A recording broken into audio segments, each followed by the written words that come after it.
Okay, hello છોકરાઓ. ચલો ભાઈ, હવે લાસ્ટ લેક્ચરની અંદર આપણે જોયું હતું પૃથ્વીના ચુંબકીય ક્ષેત્રના સમક્ષિતિજ અને ઉર્ધ્વ ઘટક અને એના પર એક ઉદાહરણ જોયા હતા. આ લેક્ચરની અંદર આપણે જોઈશું સ્વાધ્યાય. બરાબર, સ્વાધ્યાય. ચલો, સ્વાધ્યાય 5.3.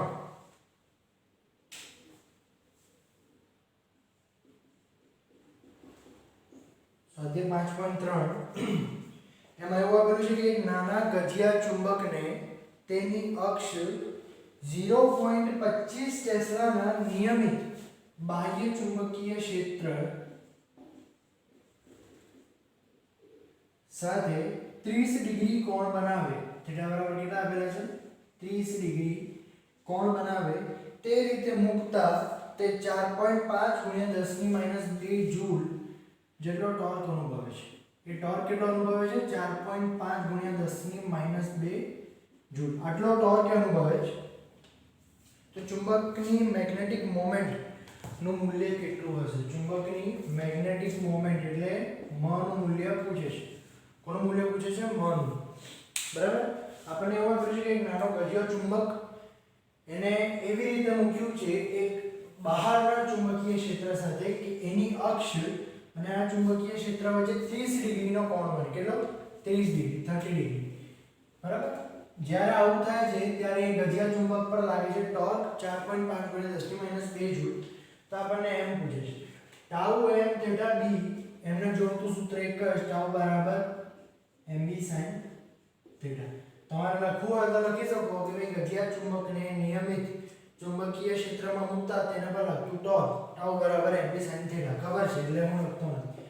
આપણને m શોધવાનો તો m બરાબર શું થઈ જશે? ટાઉ ના છેદમાં b sin થીટા. m બરાબર શું થઈ જશે? ટાઉ ના છેદમાં b sin થીટા. તો ટાઉ કેટલા આપેલા? 4.5 × 10⁻² છેદમાં b કેટલા આપેલા? 0.25 × sin થીટા કેટલા આપેલા છે? 30 ડિગ્રી. ઓકે, તો આ થઈ જશે 4.5 × 10⁻² 0.25 × sin 30 કેટલા થઈ જશે? 1/2. તો આ બગડો ઉપર જશે. છેદના છેદમાં હોય એ વસ્તુ ક્યાં જાય? અંશ. અંશમાં જાય મતલબ. તો બગડો ઉપર જશે એટલે 4.5 × 2 કરશો તો 9. પછી 0.25 એટલે 1/4. એ 4 પણ ઉપર જશે એટલે 9 ચોક થઈ જશે 36. બરાબર છે. સોલ્વ કરવો હોય તો કરી શકો છો. 4.5 ભાગ્યા 0.25 કરો ગુણ્યા 2 કરી દો, તમારો જવાબ આવી જશે 36 × 10⁻². અથવા હું આને આમ લખી દઉં 36 × 10⁻² ની જગ્યાએ 0.36. બરાબર, 0.36. બરાબર છે. એકમ જૂલ પર ટેસ્લા ચાલે, અથવા એમ્પિયર મીટર સ્ક્વેર, જે રીતે તમે લખો તે રીતે. જૂલ ટેસ્લા ઇન્વર્સ ઓર એમ્પિયર મીટર સ્ક્વેર. ખાલી તમને લોકોને બતાડવા કોઈ એક જ એકમ લખવાનું. 0.36 જૂલ પર ટેસ્લા. ટોર્કનો એકમ જૂલ, બી નો એકમ ટેસ્લા, અથવા જે આપણે લખીએ છીએ મીના પરથી ampere metre square. Okay, done. Simple question, પપલું ક્વેશ્ચન લખી દો, મતલબ નોટ બનાવી દો.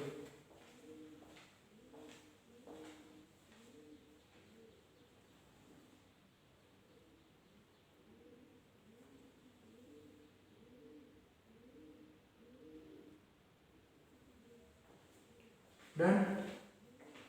ચલો આગળ વધીએ.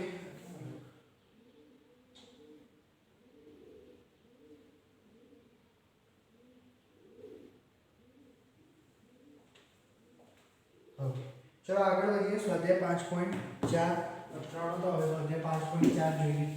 સિમ્પલ ક્વેશ્ચન છે એકદમ. સિમ્પલ કેવા? સિમ્પલ. બરાબર. ચલો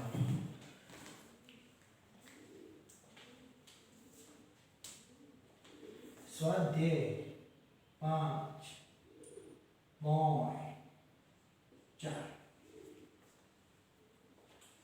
સ્વાધ્યાય 5.4 ની અંદર શું આપેલું છે કે ભાઈ મેગ્નેટિક મોમેન્ટ આપેલી છે m.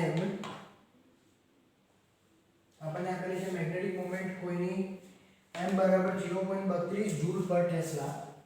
કોઈ ચુંબકની મેગ્નેટિક મોમેન્ટ હશે આટલી તમને શું પંચાયત છે એ બધા કિસ્સાઓમાં? કોઈ ચુંબકની મેગ્નેટિક મોમેન્ટ ધરાવતા નાના ગજિયા ચુંબકને 0.15 ટેસ્લાના B બરાબર કેટલા આપેલા છે 0.15 ટેસ્લાના નિયમિત ચુંબકીય ક્ષેત્રમાં મૂક્યો.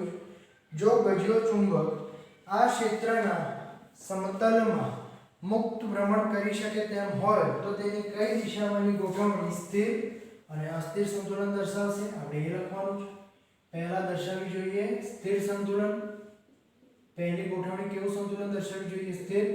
બીજી ગોઠવણી કેવું સંતુલન દર્શાવવી જોઈએ? અસ્થિર. કેવું સંતુલન? અસ્થિર.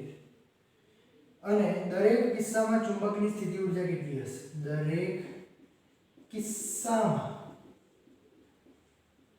चुंबकनी स्थिति ऊर्जा कितनी होगी रे बाबा ये लोग पूछ रहे हैं हमको. जो भाई હવે પહેલા આપણને એવું બતાવવાનું છે કે સ્થિર સંતુલન ક્યારે અને અસ્થિર સંતુલન ક્યારે. સંતુલન મતલબ ટોર્ક 0. સંતુલન મતલબ શું? ટોર્ક 0. સંતુલન મતલબ શું? ટોર્ક 0. પણ એ સંતુલન બે પ્રકારનો હોઈ શકે, સ્થિર અને અસ્થિર. બરાબર? ટોર્ક 0, બળ 0 તમે લોકો જે કહો તે. બરાબર? એક સંતુલન એવું હોય કે તમે પદાર્થને એ સંતુલિત સ્થિતિમાંથી ખસેડો, પદાર્થ પાછો એ સંતુલિત સ્થિતિમાં આવી જશે.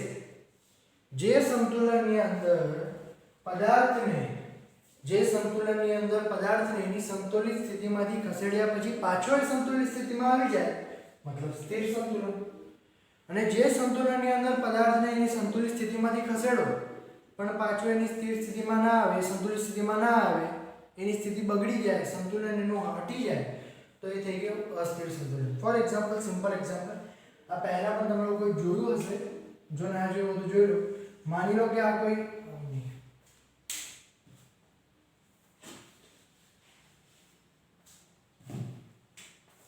માનો કે આવો કોઈ પણ એક પાત્ર છે, કટોરો કે ગમે તે તપેલી છે, એક નાનો બોલ લઈને અને અહીં મૂકી દઈએ છીએ. બરાબર? મૂકી દીધું છે, હમણાં ત્યાં ને ત્યાં જ રહેશે. મતલબ આ શું છે? સંતુલનમાં તો છે. સ્થિર કે અસ્થિર આપણને ખબર નથી, આપણે નક્કી કરીશું. આ સંતુલનમાં છે. હવે હું શું કરું? આ બોલને છે ને એથી ટક દઈને મારું. ટક દઈને મારી એટલે ક્યાં જશે? ઉપર જશે. બરાબર? પણ ઉપર જઈને શું ત્યાં ચોંટી રહેશે? ના. શું કરશે? આ પાછો આવશે. બરાબર? અહીંથી થોડો આમ dim dim dim dim dim ધીરે ધીરે બંધ થઈ જશે. પાછો એ સ્થિતિમાં આવી જશે. પાછો એ જ સ્થિતિમાં આવી જશે. અહીંથી ટક દઈને મારો, ટક ઉપર જશે. तो ત્યાં શું રહી જશે કાયમ માટે કે ये मेरा घर हो गया, अभी यहाँ पे मुझे भाड़ा नहीं देना पड़ता है, यहाँ पे देना पड़ता है. એવું તો નહીં હોય ને. ત્યાં જઈને શું કરશે? પાછો આવશે. મતલબ શું થાય છે? આ સંતુલિત સ્થિતિમાંથી તમે એને હટાવવાનો પ્રયત્ન કરો છો તો પણ એ પાછો આ જ સંતુલિત સ્થિતિમાં આવે છે. મતલબ આ કયા પ્રકારનું સંતુલન છે? સ્થિર સંતુલન. કયા પ્રકારનું સંતુલન છે? સ્થિર સંતુલન. એની સામે હવે હું આ કટોરી કે પાત્ર જે પણ છે એનો કરી દઉં ઊંધો. અને મેં ઊંધા કરી દીધા, ઊંધો કરીને મૂકી દીધો અને એની ઉપર બોલને હું મૂકી દઉં છું, ટેકાઈને મૂકી દઉં છું. હમણાં એના પર રહેશે, સ્થિર રહેશે. બરાબર? પછી તમે લોકો આને ટક દઈને અહીંથી મારો એટલે આ ક્યાં જતું રહેશે? નીચે. હવે મને કહો કે આ બોલ નીચે જશે તો પાછો ઉપર આવશે? આ બોલ નીચે જશે તો પાછો ઉપર આવશે? ના, એ નીચે જતો રહેશે. સેમ આ બાજુથી મારશો તો પણ નીચે જતો રહેશે. મતલબ આમાં આને સંતુલિત, પહેલા એ ઉપર હતું ત્યારે સંતુલનમાં તો હતું, એ વસ્તુ તો નક્કી છે. ઉપર જ્યારે હતું ત્યારે સંતુલનમાં તો હતું, પણ જ્યારે તમે એને એની સંતુલિત સ્થિતિમાંથી હટાવો છો ત્યારે એ પાછો એની સંતુલિત સ્થિતિમાં આવતો નથી. એટલે આ કયા પ્રકારનું સંતુલન છે? અસ્થિર સંતુલન. બરાબર? એટલે આપણને કહે છે સ્થિર સંતુલન, અસ્થિર સંતુલન કઈ સ્થિતિ આપણને બતાવો. એટલે આ વસ્તુ બેટા આને જરાક વ્યવસ્થિત રીતે સમજો. અને તમે લોકો આકૃતિ દોરી દેશો ફટાફટ. હું આને નોટમાં ઇન્ક્લુડ નથી કરતો. ઓકે?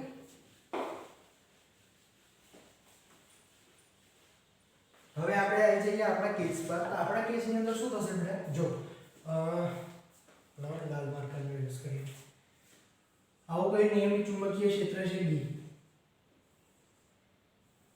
હા, અને ચુંબકીય ક્ષેત્ર B ની દિશા છે અને અહીં હું કોઈક ચુંબક મૂકી દઉં છું, કોઈ પણ એક ચુંબક કે જેનો S ધ્રુવ અને N ધ્રુવ આવી રીતના છે. તો આ ચુંબકની ચુંબકીય ચાક માત્ર આ દિશામાં હશે M S થી M. આ ચુંબકની ચુંબકીય ચાક માત્ર આ દિશામાં હશે. તો ધ્યાનથી જુઓ, ચુંબકીય ચાક માત્ર M અને B બંનેની દિશા કેવી છે? સરખી મતલબ થીટા કેટલા લખી દઈશું? બોલો તો થીટા કેટલા લખી દઈશું? 0. થીટા કેટલા લખી દઈશું? 0. બરાબર છે. થીટા આપણે કેટલા લખી દઈશું? 0. ઓકે. અને આપણે મહેનત છે થીટા 0 લખી દઈશું એટલે ટોર્ક તો 0 થઈ ગયો. tau બરાબર mb sin થીટા, થીટા જગ્યાએ 0, sin 0 0 થાય. યુગોથી ખબર છે બધાને, આપણને હમણાં ખબર પડી ગઈ. ચલો પછી સ્થિતિ ઊર્જા કેટલી થશે? તો સ્થિતિ ઊર્જા આની થઈ જશે u બરાબર -mb, કારણ કે સ્થિતિ ઊર્જાનું સૂત્ર -mb cos થીટા, થીટાની જગ્યાએ 0 મૂકીશ, cos 0 +1 એટલે થઈ ગઈ u બરાબર -mb. સ્થિતિ ઊર્જા કેવી છે? લઘુત્તમ સ્થિતિ ઊર્જા. કેવી સ્થિતિ ઊર્જા છે? લઘુત્તમ.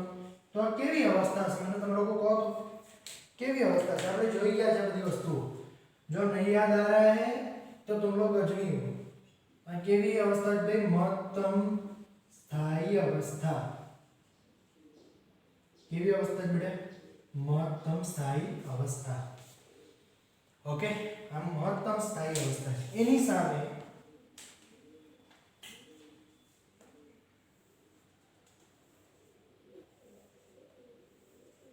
આ રીતનું કોઈ નિયમિત ચુંબકીય ક્ષેત્ર છે B આ દિશામાં છે અને એની અંદર હું ચુંબક મૂકી દઉં છું. પણ આ વખતે જરાક અલગ રીતે S ધ્રુવ આ બાજુ મૂકું છું ને N ધ્રુવ આ બાજુ. તો આની ચુંબકીય moment M, dipole moment M, એની દિશા આમ થશે S થી N. તો M આમ છે, B આમ છે, બંને એકબીજાથી વિરુદ્ધ, એટલે થીટાની કિંમત છે 180 ડિગ્રી કાં તો પાય રેડિયન, જે કહો તે 180 ડિગ્રી કે પાય રેડિયન. થીટાની કિંમત આટલી છે. જો થીટા 180 મૂકશો તો પણ ટોર્ક તો કેટલા થશે? 0 થશે, કારણ tau બરાબર mb sin થીટા, sin 180 પણ 0 જ થાય, એ પણ ખબર. પણ સ્થિતિ ઊર્જા થઈ જશે +mb. સ્થિતિ ઊર્જા થઈ જશે +mb, કારણ સ્થિતિ ઊર્જાનું સૂત્ર -mb cos થીટા, થીટાની જગ્યાએ 180 મૂક્યા, cos 180 ને -1, એ માઈનસ અને આ માઈનસ શું થઈ જશે? પ્લસ. તો આ સ્થિતિ ઊર્જા કેવી છે? મહત્તમ. વધારેમાં વધારે આટલી સ્થિતિ ઊર્જા થશે. તો મહત્તમ સ્થિતિ ઊર્જા હોય, જો મહત્તમ સ્થિતિ ઊર્જા હોય તો આ અવસ્થા કેવી થઈ જશે તમારી? અસ્થાયી અવસ્થા. કેવી થઈ જશે? અસ્થાયી અવસ્થા. અથવા એમ કહું મહત્તમ અસ્થાયી અવસ્થા. બરાબર. મહત્તમ સ્થાયી અવસ્થાનો મતલબ શું છે? કે આ ચુંબક પડ્યું રહેશે, કશું નહીં, ચુંબક પડ્યું રહેશે, કોઈ નહીં. પણ મહત્તમ અસ્થાયી અવસ્થા કેવું છે? હમણાં આ ચુંબક પડ્યું રહેશે, તમે લોકો આને ટક દઈને મારશો ને તો એવો ટોર્ક ઉત્પન્ન થશે ને કે જે આખો ચુંબકને ફેરવી નાખશે. બંનેમાં કેસ શું થશે? બંને ચુંબક જનરલી તમે લોકો કશું છંછેડતા નથી, આવી રીતના પડ્યા તો પડ્યા રહેશે, કારણ કે બંનેમાં ટોર્ક શું છે? 0. આને તમે લોકો છંછેડો, અહીંથી આ ચુંબક માની લો આમ પડ્યો છે, આને તમે લોકો છંછેડશો ટક તો ઉપર જશે, પણ આ ટોર્ક છે ને પાછળ એને ખેંચી લાવશે એની સ્થાયી અવસ્થા પર. સમજ્યા પડે? એટલે આ સ્થિર સંતુલન છે. આ કેવું સંતુલન છે? સ્થિર સંતુલન. ખ્યાલ આવે છે? આજે ટોર્ક વાળી થિયરી મેં ડિસ્કસ કરી હતી ને, લગભગ ત્રીજો ચોથો લેક્ચર, આઈ થિંક, જે પણ હોય, ચોથો પાંચમો જે પણ લેક્ચર હોય, એમાં મેં આ વસ્તુ કીધી હતી કે તમે લોકો આને ટક દઈને ઉપર મારશો કે નીચે મારશો, વોટેવર, થીટા એવી રીતના આવશે કે ટોર્ક શું કરશે? અને પાછો એની સ્થાયી સ્થિતિમાં લઈ આવશે. પાછો સ્થાયી સ્થિતિમાં આવે મતલબ કયા પ્રકારનું સંતુલન? સ્થિર. આ કેસની અંદર શું થશે? તમે લોકો આને મારશો ને ટક દઈને ગમે ત્યાંથી, તો હવે થીટા એવી રીતના બદલાશે અને એવો ટોર્ક ઉત્પન્ન થશે કે જે ચુંબકને આખો જ પલટી નાખશે, વિરુદ્ધ કરી નાખશે. બરાબર? મતલબ એક વખત આને ખસેડ્યા પછી, છંછેડ્યા પછી પાછો એ સ્થિતિમાં આવે છે? ના, એની સ્થિતિ બદલાઈ જાય. મતલબ આ કયા પ્રકારનું સંતુલન છે? અસ્થિર સંતુલન. આ કન્સેપ્ટ બહુ જ આઈએમપી ભાઈ, બહુ જ આઈએમપી. બરાબર? ખબર પડે કેમ સ્થિર સંતુલન, કેમ અસ્થિર સંતુલન? આને તમે લોકો છંછેડો, પાછો એ સ્થિતિમાં આવી જાય, સ્થિર સંતુલન. આને તમે લોકો ચંચળ પાછો આ સ્થિતિમાં નહીં આવે, એની સ્થિતિ બદલાઈ જશે, એટલા માટે અસ્થિર સંતુલન. બરાબર. તો આપણને પૂછે કે ભાઈ સ્થિર સંતુલનમાં ક્યારે રહેશે? જ્યારે ચુંબકીય મોમેન્ટ અને ચુંબકીય ક્ષેત્રની દિશા સરખી, જ્યારે ચુંબકીય ડાયપોલ મોમેન્ટ અને ચુંબકીય ક્ષેત્રની દિશા સરખી. લખી દઈએ આ વસ્તુ કે ચુંબક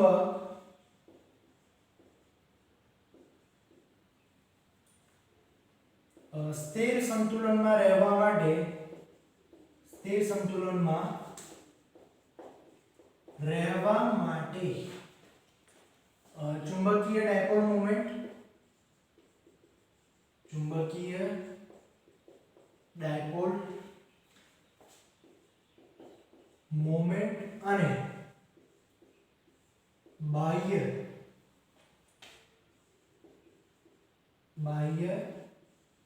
ચુંબકીય ક્ષેત્રની દિશા સરખી હોવી જોઈએ.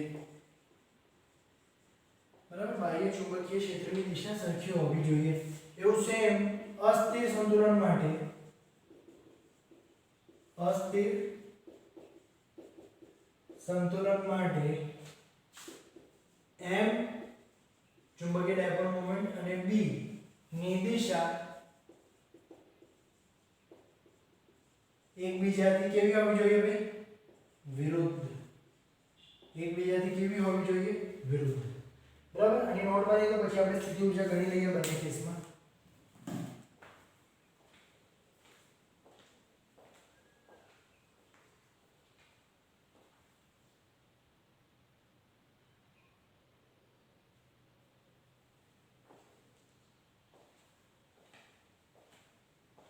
ખબર પડી ગઈ? ક્યારે સ્થિર સંતુલન? જ્યારે m અને b ની દિશા સરખી. ક્યારે અસ્થિર? જ્યારે m અને b ની દિશા એકબીજાથી વિરુદ્ધ. બરાબર. કેમ સ્થિર અસ્થિર સમજાઈ દીધું તમને લોકો.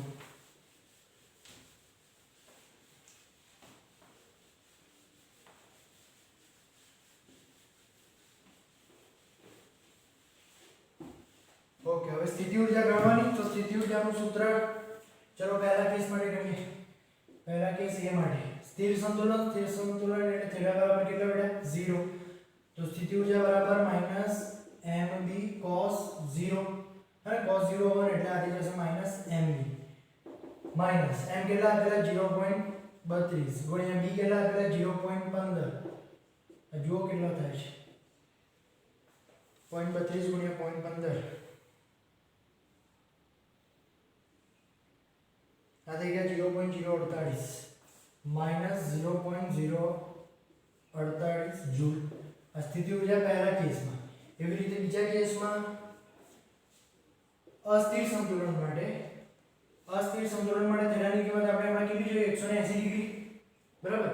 તો u બરાબર -mb cos થીટાની જગ્યાએ 180 ડિગ્રી. બરાબર. cos એ 180 શું થઈ જાય? -1. તો a માઈનસ અને આ માઈનસ થઈ જશે પ્લસ, એટલે આ ખાલી થઈ જશે mb. ચલો m કેટલા? 0.32 અને b કેટલા? 0.15 એટલે આ થઈ જશે પ્લસ 0.048 જૂલ. પ્લસ લખવાની જરૂર નથી, સિમ્પલ 0.048 જૂલ. બરાબર. આ સ્થિર સંતુલન અને આ સ્થિર સંતુલન ચાલશે. ઓકે. બરાબર. બંને કેસમાં સ્થિતિ ઊર્જા દેખાય છે. આની સ્થિતિ ઊર્જા ઓછી છે, પેલાની વધારે છે. એટલે જરાક પણ જો હળી કરી એની અંદર તો એ સ્થિતિ ઊર્જા જે વધારે છે ને એના કારણે ખેંચાઈ જશે પાછો. બરાબર. આમાં કેસ એવો જ થાય છે. પહેલા કેસની અંદર એટલે સ્થિર સંતુલનમાં સ્થિતિ ઊર્જા ઓછામાં ઓછી છે, એટલે એની જોડે બિચારા જોડે ઊર્જા નથી, તો ક્યાં મતપત કરશે? પડ્યો રહેશે. એટલે તમે એને ખસેડવાનો પ્રયત્ન કરશો તો પણ પાછો આવી જશે. બરાબર છે. જ્યારે બીજા કેસની અંદર શું છે? એની જોડે સ્થિતિ ઊર્જા વધારે છે, એટલે જરાક પણ હળિયાચો કરશો ને તો મારી જોડે તો ઊર્જા છે, એ ઊર્જાના કારણે ફેરવાઈ જશે. કુદરતનો આ નિયમ છે. કોઈ પણ પદાર્થ પોતાની જોડે રહેલી ઊર્જા જે હોય ને એ મિનિમમ રાખવાનો પ્રયત્ન કરે. મિનિમમ ઊર્જા રહે. મિનિમમ ઊર્જા રહેશે તો આપત નહીં થાય. બરાબર. સ્વાધ્યાય 5.4 પછી સ્વાધ્યાય 5.5. ઓકે.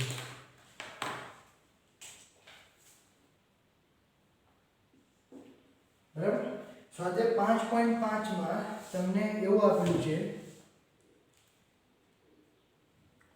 કે ખૂબ નજીક વીંટાળેલા 800 આંટાવાળા આંટાની સંખ્યા આપીશ કેપિટલ N બરાબર 800. જો એવું લખે એકમ લંબાઈ દીઠ આંટા તો નાનો હોય. જો એવું લખે કે એકમ લંબાઈ દીઠ આંટા તો નાનો હોય. હમણાં કુલ આંટા લખેલા છે 800 કેપિટલ N અને 2.5 × 10⁻⁴ મીટર સ્ક્વેર એ બરાબર 2.5 × 10⁻⁴ મીટર સ્ક્વેર. આડછેદનું ક્ષેત્રફળ ધરાવતા સોલેનોઇડમાંથી 3 એમ્પિયર વિદ્યુત પ્રવાહ પસાર થાય છે. I બરાબર કેટલા આપેલા છે? 3 એમ્પિયર. I કેટલા આપેલા છે? 3 એમ્પિયર. સોલેનોઇડ કઈ રીતે ગતિયા ચુંબકની જેમ વર્તશે તે સમજાવો અને તેની સાથે સંકળાયેલ મેગ્નેટિક મોમેન્ટ કેટલી હશે? મેગ્નેટિક મોમેન્ટ એટલે શું પૂછ્યું છે? M. સોલેનોઇડ કઈ રીતે ગતિયા ચુંબક સાથે વર્તશે તે આપણે સમજાવવાનું છે અને તે કઈ રીતે એની સાથે સંકળાયેલ મેગ્નેટિક મોમેન્ટ કઈ રીતે ગતિયા ચુંબક તરીકે વર્તે છે મેં તમને લોકોને ઓલરેડી સમજાવી દીધું છે. આ દાખલાની અંદર તમારે લખી દેવાનું કે ભાઈ સોલેનોઇડની અક્ષ પર દૂરના અંતરે સોલેનોઇડની અક્ષ પર દૂરના અંતરે સોલેનોઇડ દ્વારા ઉત્પન્ન થયેલું ચુંબકીય ક્ષેત્ર D = μ0/4π2m/r3. આપણે જોયું છે lecture number I think so 30. હા, μ0/4π2m/r3 આટલું ચુંબકીય ક્ષેત્ર સોલેનોઇડ ઉત્પન્ન કરે છે એની અક્ષ પર અને એટલું જ ચુંબકીય ક્ષેત્ર કોણ ઉત્પન્ન કરે છે? ગતિય ચુંબકની અક્ષ પર. તો બંને સરખા સામ્ય થશે એવું તમારે દર્શાવી દેવાનું. એટલે એ આપણે લખતા નથી થિયોરિટિકલ વાત. મેગ્નેટિક મોમેન્ટ આપણે ડાયરેક્ટ શોધી લઈએ. મેગ્નેટિક મોમેન્ટ માટે સૂત્ર મીના. બરાબર, કયું સૂત્ર? મીના. ઓકે, તો ચલો I કેટલા છે? 3, N કેટલા છે? 800 અને A કેટલા છે? 2.5 × 10⁻⁴.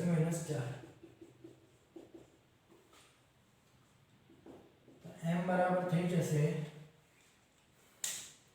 ઓટો કોણ યાર ગણી લો કેલ્સીમાં 800 તારી 2400 થાય મને એટલું ખબર છે ગુણ્યા 2.5 આ થઈ ગયા 6000 × 10⁻⁴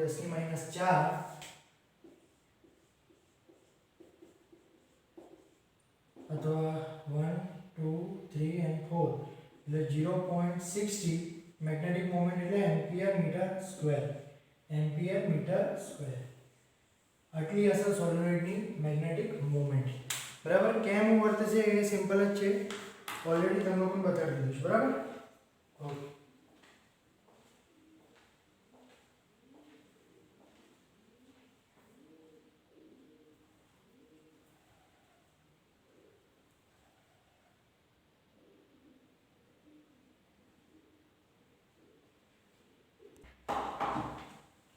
ઓકે, બની ગઈ નોટ બની?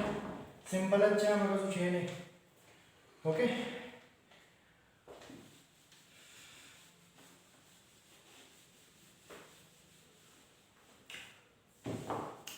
એના પછી સ્વાધ્યાય 5.6 એ પણ બહુ ઈઝી છે. આપેલું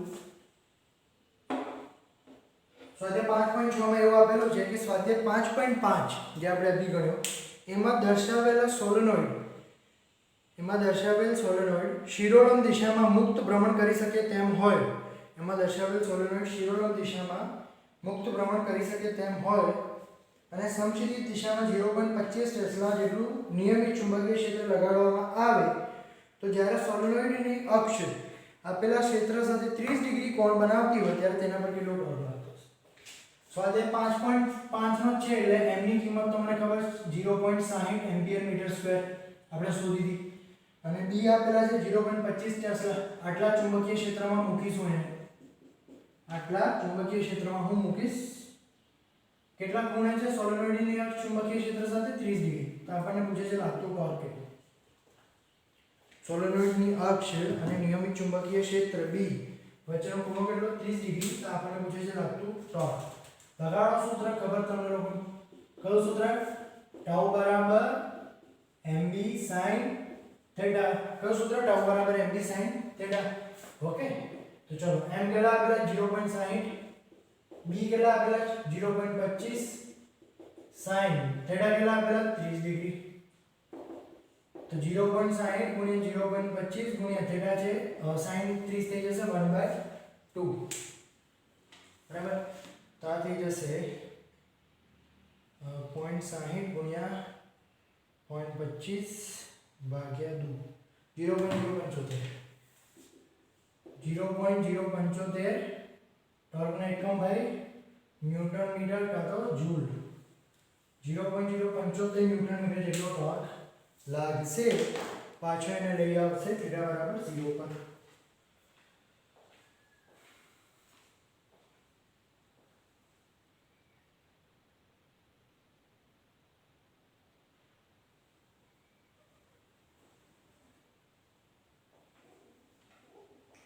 બરાબર. સિમ્પલ ક્વેશ્ચન છે બેટા બધા. ઓકે.